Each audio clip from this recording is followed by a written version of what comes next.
Welcome to the Handyman Pros Radio Show, home improvement and maintenance tips from the pros. Welcome to the Handyman Pros Radio Show Action Edition, where we feature feedback from you, our listeners. I'm here with my old buddy Larry. And Larry, what's been going on?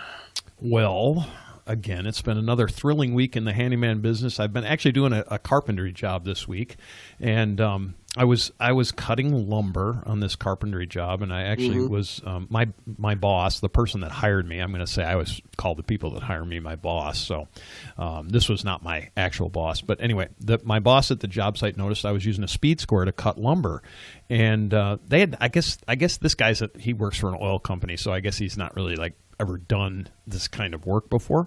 So, but he thought he was watching me do it. He goes, "Man, that's cool." And so it brought to my mind the fact that if you've never used a speed square to use as a Larry, guide.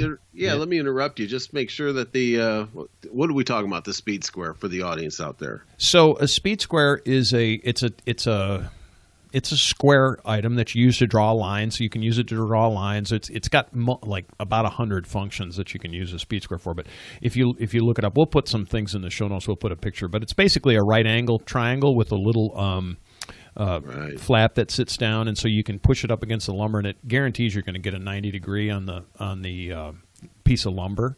And if you mark the distance of where you're cutting, right? So say you want to cut a 36-inch piece of wood, you mark 36 and you can draw the line. But instead of just running your saw and trying to keep the saw line square, if you move the thing over and you set the saw kerf line where it's going to kerf, and you use the guide as an actual guide where you push the saw plate, we're talking about a circular saw too, by the way. You can do it with a jigsaw. I've actually done it with a jigsaw. It works there too. But you push the plate of the saw up against the speed square, and you just run with that, and it makes the cut a perfect 90 degree. Instead of, if you're doing, as I like to say, short runs, instead of breaking out the chop saw, meaning the angle saw, it's a lot easier if you're just doing a couple. If you're doing 5 or 6 cuts, if you're going to do a whole room or something, then I'll break out the chop saw. But for quick cuts, just take your speed square, line it up, run your saw down it, use it as a guide fence, makes a perfect cut every single time. John, is that how you do it? Do you do it that way? I do it. It's a great tip. It's a great tip. And if folks, if you're not doing that out there, you ought to do it. It saves a lot of time. It makes a perfect cut, and you're done. Yeah. I mean, it's great. And maybe we should actually do a show on the speed square sometime, because the speed square, just for your information out there, folks, it's a multi-purpose tool.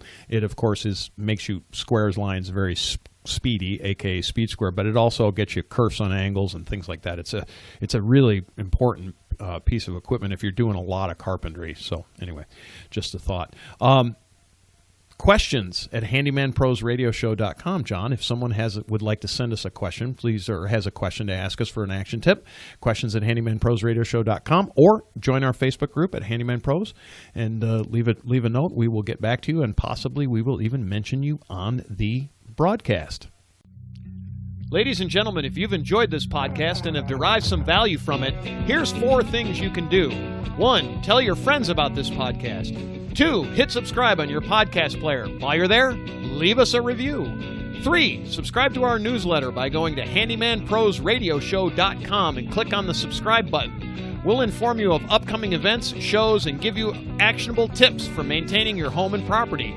And 4, send us an email with your questions to questions@handymanprosradioshow.com. That's handymanprosradioshow.com.